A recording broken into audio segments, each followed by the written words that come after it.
सपा अध्यक्ष अखिलेश यादव ने कहा कि केंद्र की मोदी सरकार ने जाति जनगणना कराने का जो फैसला लिया है, यह खुशी की बात है। सरकार सामाजिक न्याय की दिशा में कुछ आगे बढ़ी है। ये तो शुरुआत है। यहाँ से सामाजिक न्याय की शुरुआत होती है। ठीक तरह से जाति जनगणना कराएं, सरकार गड़बड़ी न करे। अखिलेश यादव बृहस्पतिवार को मीडिया को संबोधित कर रहे थे। उन्होंने कहा कि सरकार का यह निर्णय लेना इंडिया गठबंधन के एजेंडे की जीत है। देश संविधान से चलता है, मन विधान से नहीं। आज सरकार जाति जनगणना के लिए तैयार हो गई है। अब निजी संस्थाओं में नौकरी पर बहस चलेगी। श्रमिकों को बहुत बहुत बधाई। श्रमिक कई चुनौतियों से जूझ रहे हैं। अलग अलग तरह के बाजार में श्रमिक हैं। भाजपा राज में सभी की चुनौतियां एक जैसी हैं। उत्पीड़न हो रहा है, आउटसोर्स किया जा रहा है, मजदूरी में भी कमीशन खोरी हो गई। देश का डाटा निकले तो 99% मजदूर पीडीए के होंगे।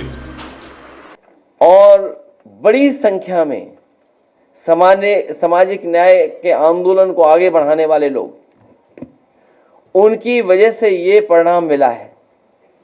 एक लंबी लड़ाई के बाद आज सरकार तैयार हो गई है कि उन्हें जाति जनगणना कराना पड़ रहा है। जातिवाद जनगणना का मुद्दा हमेशा बहुत जिम्मेदारी से समाजवादियों ने उठाया और आज हमें उम्मीद है कि इस जाति जनगणना के माध्यम से जो पीडीए का दबाव है, बहुत सच्चे डाटा, सच्ची जानकारी मिल जाएगी। और अभी तो इससे आगे और कदम बढ़ने हैं। प्राइवेट जगहों पर, संस्थाओं में नौकरी, रोजगार, इन तमाम सवालों पे और बहस छिड़ेगी।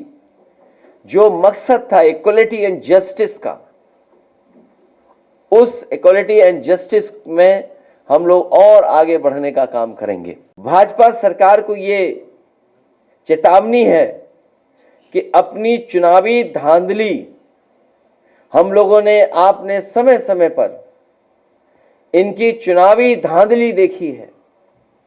चाहे वो मुजफ्फरनगर रहा हो, मुरादाबाद रहा हो, रामपुर रहा हो, करहल रहा हो, फैजाबाद की सीट रही हो, अयोध्या की सीट मिल्कीपुर रही हो, समय समय पर और सीसीटीवी में कैद होते हुए भी इनकी चुनावी धांधली हमने, आपने और जनता ने देखी है।